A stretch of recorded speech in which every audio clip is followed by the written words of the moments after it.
ఆరాధింతును, నిన్నే పూజింతును, దేవా ఆరాధింతును. ఒక పవిత్ర సంకల్పం, ధరణిపై అడుగుపెట్టిన దేవ సంకేతం. జూలై నెల 25వ తారీఖు 1978వ సంవత్సరంలో శ్రీ సత్యం మరియు శ్రీ అమృతమ్మ గార్ల పుణ్యగర్భాన ఒక ఆధ్యాత్మిక వటవృక్షమై జన్మించారు మన పూజ్య గురువులు గురుశ్రీ కె అనిల్ ఫ్రాన్సిస్ గారు. ఆనాడు ఆ దంపతుల కన్న కలలు నేడు వేలాది మంది విశ్వాసుల పాలిట కల్పవృక్షాలయ్యాయి. నిన్నే స్తుతించి ఘనపరచనా, నిన్నే స్తుతించి ఘనపరచనా, నీకే స్తుతి ఆరాధనా, నీకే స్తుతి ఆరాధనా, దేవ ఆరాధింతును, నిన్నే పూజింతును, దేవ ఆరాధింతును, నిన్నే పూజింతును. అంకిత భావంతో గురుపట్టాభిషేకం.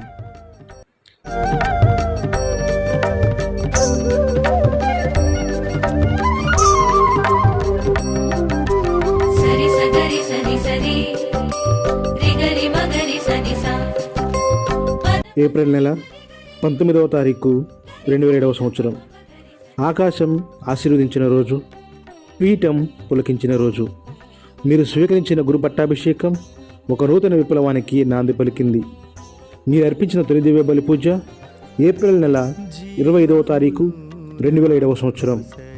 ఆ తొలి పూజ ద్వారా క్రీస్తు ప్రేమామృతాన్ని భక్తులకు పంచటం మొదలుపెట్టిన మీరు నాటి నుండి నేటి వరకు 20 వసంతాల పాటు విరామం ఎరుగని మీ గురుత్వ దీక్ష ఒక నిరంతర ఆధ్యాత్మిక యాగం. కర్నూలు మెత్నాసనంలోని బనగానపల్లిలో మొదలైన మీ సేవా ప్రస్థానం పామర్రు, పోలుకొండ విచారణలను భక్తిలో వలలాడించింది. ప్రేరణ యూత్ సెంటర్ డైరెక్టర్గా యువతను దైవ సైనికులుగా మలచిన శిల్పి మీరు. పడన విచారణలో ప్రార్థనా గీతమై నేడు మైలవరం విచారణకు తండ్రిగా, ఆపద్ బాంధవుడిగా మీరు అందిస్తున్న నాయకత్వ అక్షరాలందరికీ అద్భుతం. నడిపించితివి, నీకే స్తుతి ఆరాధనా, నీకే స్తుతి ఆరాధనా, దేవ ఆరాధింతును, నిన్నే పూజింతును, దేవారాధింతును,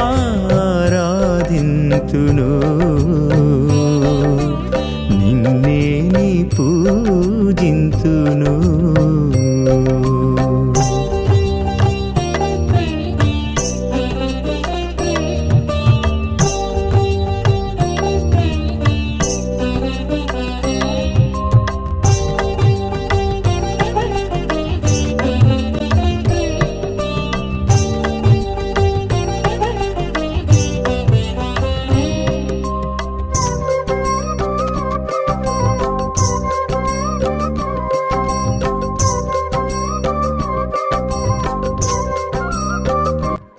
చిన్నపిల్లలతో మీరు చిన్నపిల్లలా కలిసిపోతారు.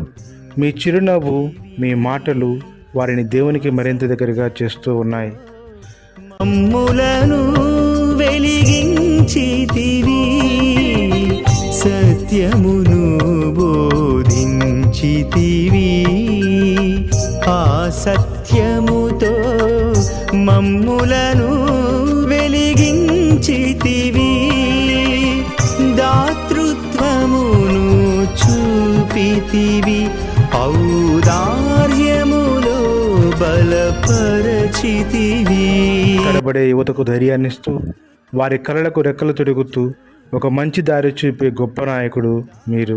ఔదార్యములో బలపరచితివి, నీకే స్తుతి ఆరాధనా, నీకే స్తుతి ఆరాధనా మా దేవా కుటుంబాలలో ఎలాంటి సమస్య వచ్చినా మీరు ఇచ్చే సలహా మాకు ఎంతో ఊరటనిస్తుంది. ప్రతి ఇంటి సభ్యుడిలా మీరు మమ్మల్ని ఆదరిస్తూ ఉన్నారు. క్రీస్తు వెలుగును మా అందరి జీవితాల్లో నింపుతూ మా విశ్వాసాన్ని పెంచుతున్న మా ఆధ్యాత్మిక మూలస్తంభం మీరు. దేవా ఆరాధింతును నిన్నే నే పూజింతును.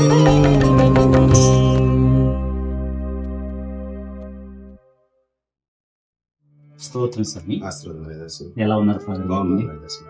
సమీ యొక్క యూత్ జీవితంలో 20 సంవత్సరాలు అడుగు పెడుతున్నటువంటి సందర్భంలో అసలు మీ గురువుగా అవ్వాలని మీకు ఎట్లా అనిపించింది? మీరు అవటానికి కారకులు ఎవరు? మీకు స్ఫూర్తి ఎవరు ఫాదర్?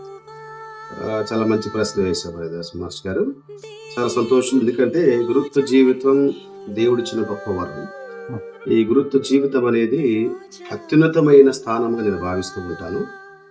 ప్రధానంగా నా చిన్నప్పుడు తెల్ల గురువులు ఉండేవాళ్ళు. తెల్ల గురువులు పనిచేస్తున్నప్పుడు వాళ్ళని చూస్తూ పెరిగాను. తర్వాత ఫాదర్ జేవియర్ గారిని ఓసిడి సమస్య గురువులు మా యొక్క తెలుగు విచారంలో చాలా సంవత్సరాలు పనిచేశారు ఆయన. సో ఆయన దగ్గర నేను ప్రధానంగా మా నాన్నగారు పనిచేస్తున్న సమయంలో వారిని చూస్తూ ఎదిగాను. కాబట్టి అప్పుడు ఆ సమయంలో మేమందరం ప్రధానంగా దేవాలయంలో ముందు లైన్లో కూర్చునేవాడు. కూర్చున్నప్పుడు అలా చూస్తున్నప్పుడు అలాంటి భావన కలిగేది. అలాగే పక్కనే మరితల్లి ఉండేవాడు. ఆ మరితల్లిని చూస్తూ అమ్మ మాకు అవకాశాలు కల్పించాలి, మేము కూడా గొప్పవాళ్ళం కావాలని ప్రార్థన చేసుకుంటూ ఉండేవాడు. సో ఆ విధంగా ఆ తెల్ల గురువులు తర్వాత ఫాదర్ జేవియర్ గారిని చూసిన తర్వాత నాకు చాలా అనిపించి మనం కూడా గొప్పవాళ్ళం కావాలి, గురువు కంటే కూడా గొప్పవాళ్ళం కావాలి, ఉన్నతంగా ఉండాలని ప్రేరణ కలిగింది. తదనంతరం మరి నేను నా చదువులు ముగిసిన తర్వాత ప్రధానంగా పది సింహరాయలు పెడతల బాలస్వామి ఫాదర్ గారు వారు నన్ను ప్రోత్సహించి సినిమా ఎక్కించారు. అక్కడతో నేను సినిమాలో జాయిన్ అవ్వడం జరిగింది. గురుత్వం పొందే ప్రక్రియలో మీరు అనుభవిస్తున్న శోధనలు ఎలా అధిగమించారు? అది మంచి ప్రశ్న వేశారు. చాలా సంతోషం. గురుత్వ జీవితంలో నాకు శోధనల కంటే కూడా ప్రధానమైనది ఏమిటంటే చదివే సమయంలో నాకు ఈ గురువు అవటం కంటే కూడాను డాక్టర్ కావాలని ప్రధానంగా ఉండేది. డాక్టర్ అవ్వాలి, డాక్టర్ ఈ శోధన ఎక్కువ ఉండేది. డాక్టర్ అవ్వాలని చెప్పేసి అందుకే నేనేం చేశానంటే ప్రధానంగా నా ఇంటర్మీడియట్ వచ్చినప్పుడు కూడా నా రెక్టర్ని తర్వాత బిషప్ దగ్గర వెళ్ళి అడిగాను, ఏమండి నాకు బైపీసీ గ్రూప్ దయచేసి నేను బైపీసీ చదువుకుంటాను, నాకు ఇంట్రెస్ట్ బాగా అని చెప్పేసి. ఆ శోధనే తప్ప వేరే శోధనలు అనేవి ఏది కూడా నా దరిదాపులకు రాలేదు. తదనంతరం ఏమిటంటే ఎందుకు రాలేదు కారణం చెప్తాను. ఎందుకంటే ఆ రోజుల్లో నా మనసులో ఉన్న ఒకటే ఒక భావం ఏంటంటే చదవాలి, కష్టపడాలి, గొప్పోని కావాలి. ఈ మనస్తత్వమే తప్ప వేరేది లేదు. అందుకని సినిమాలు, షికారులు లేకపోతే అటు ఇటు వెళ్ళటాలు కొన్ని ఏ రోజు చేయలేదు. ఎప్పుడు కూడా అదే దృక్పథంతో ఉన్నాను. అలాగే చదువుకున్నాను, అలాగే అన్నీ నేర్చుకున్నాను. అలాగే సెలవుల్లో కూడాను కంపల్సరీగా ఏదో కోర్సుకి వెళ్ళేవాడిని. ఆ కోర్సు చదువుకుంటూ వెళ్ళే తప్ప ఇక మిగతా శోధన రావడానికి ఆస్కారం కూడా లేకపోయింది. కాబట్టి ఆ ధ్యేయం ఉంది, లక్ష్యం ఉంది, దాని వైపు వెళ్ళాను. అప్పుడప్పుడు మాత్రం లేదు నేను ఒకసారి డాక్టర్ అయితే బాగుంటుంది అన్న ఒక శోధన మాత్రం నన్ను బలంగా శోధించింది. బట్ దేవుడు చివరికి నన్ను గురువునే చేశాడు. సంతోషపడుతున్నాను. Thank you so much. సంవత్సరం గారు ఈ 19 సంవత్సరాల గురుత్వ జీవితాన్ని పూర్తి చేసుకుని 20వ సంవత్సరం అడుగుపెడుతున్నారు. ఈ ప్రయాణం 20 సంవత్సరాల మీ గురుత్వ జీవితం ఎలా ఉంది? చాలా సంతోషం అండి. ఆనందంగా ఉంది, సంతోషంగా ఉంది, సంతృప్తిగా ఉంది నా గురుత్వ జీవితం.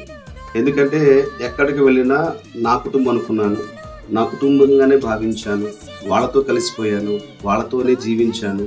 అలాగే నాకు తగిలి చేయగలిగాను.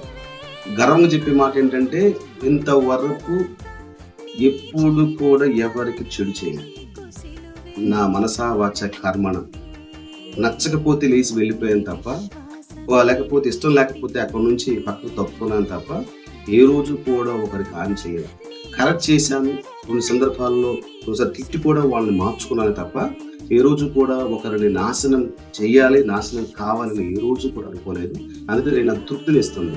కాబట్టి ఇది మా నాన్నగారి నుంచి నేర్చుకున్నాను. ప్రధానంగా మా నాన్నగారు ఒకటే మాట అనేవాడు, అరే అబ్బాయిలో మీరు జీవితంలో గుర్తుపెట్టుకోండి, చేస్తే మంచి చేయండి, చెడు మాత్రం చేయకూడదు. అది చేయవలసి వస్తే దయచేసి పక్కన అది మా మనసులో బలంగా ఉంది.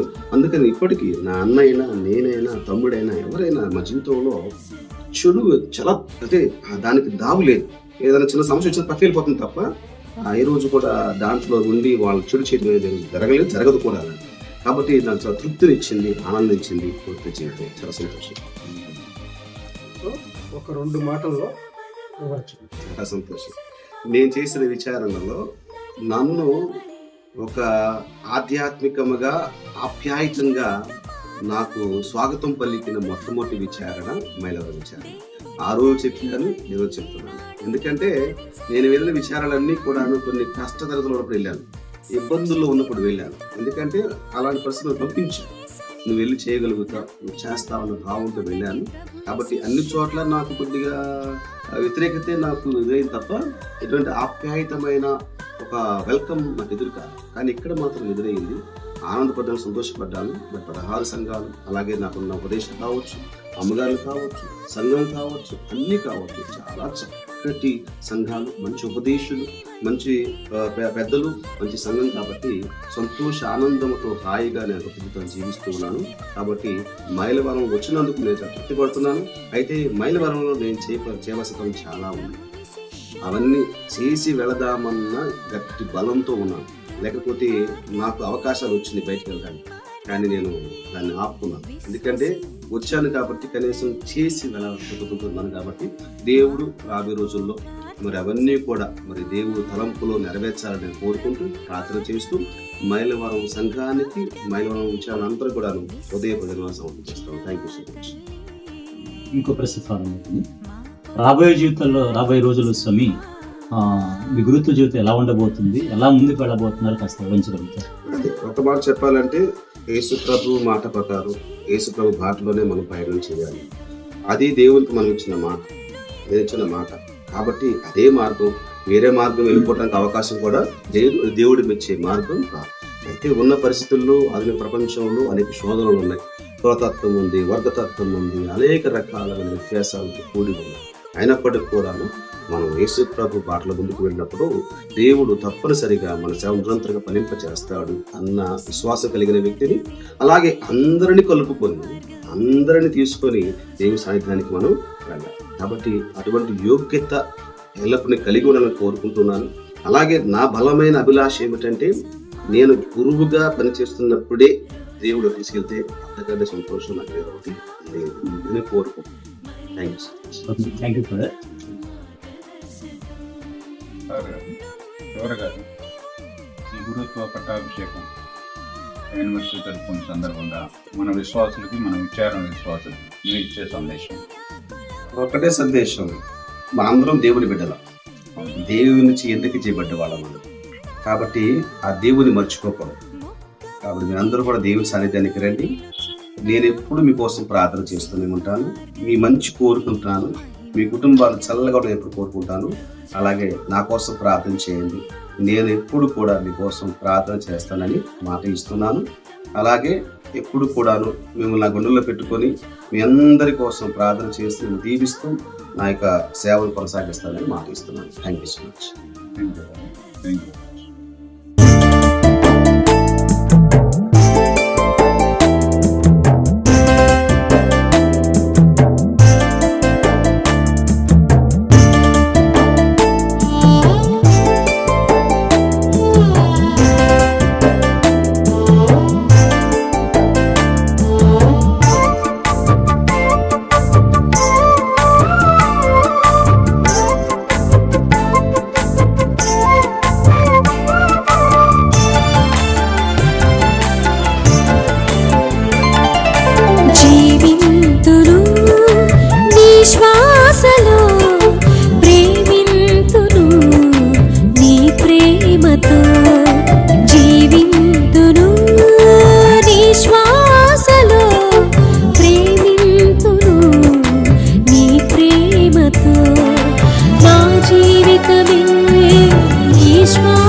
జీవమునిచ్చితివి నీ శ్వాసతో, నీవలె మార్చితివి నీ శ్వాసతో.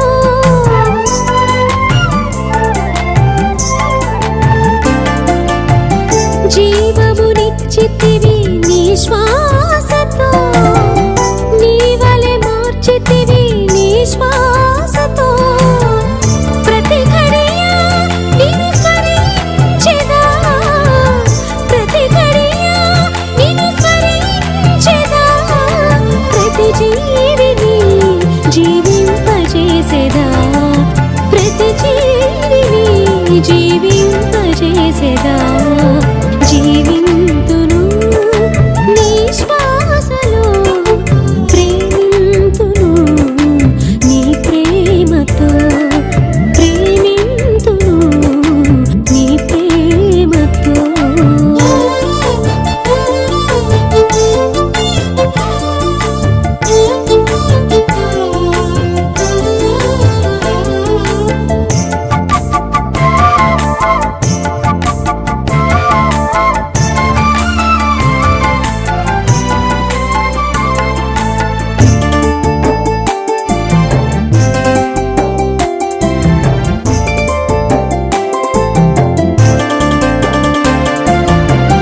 ప్రేమను పంచితివి అనురాగముతో, పరులను సేవింప ఆనందముతో.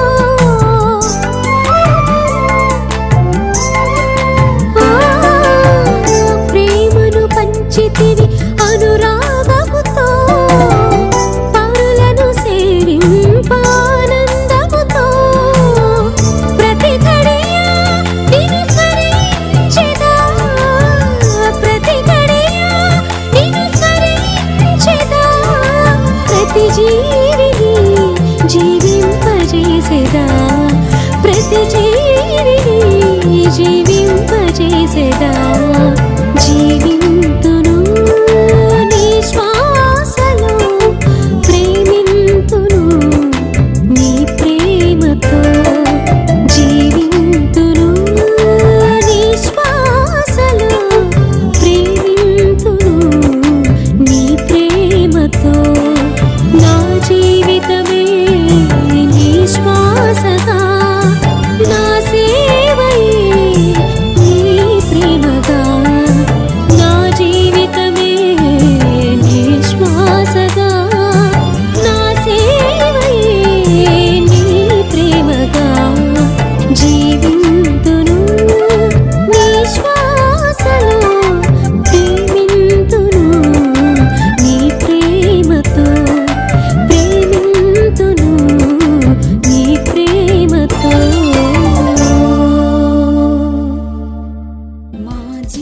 సర్వశక్తి గల సర్వేశ్వరుడు పితా పుత్ర పవిత్రాత్మ మిమ్మందరిని ఆశీర్వదించి సర్వదా కాచి కాపాడుగాక. సమాధానంతో వెళ్ళి క్రీస్తు ప్రేమను సేవలో జీవించుదాము. శ్రీ సత్యం అమృతముల సుపుత్ర, మీరు నడిచే బాట భక్తికి బాట, మీరు పలికే మాట ప్రేమకు మూట. మీ 20 ఏళ్ల గురుతు వార్షికోత్సవం మా అందరికీ పండుగ. దేవుడు మీకు నిండు నూరేళ్ల ఆయురారోగ్యాలను ప్రసాదించి క్రీస్తు సేవలో మిమ్మల్ని చిరకాలం వర్ధిల్ల చేయాలని మనసారా కోరుకుంటూ మీకు మా హృదయపూర్వక సువర్ణ అభినందనలు మరియు పాదాభివందనాలు.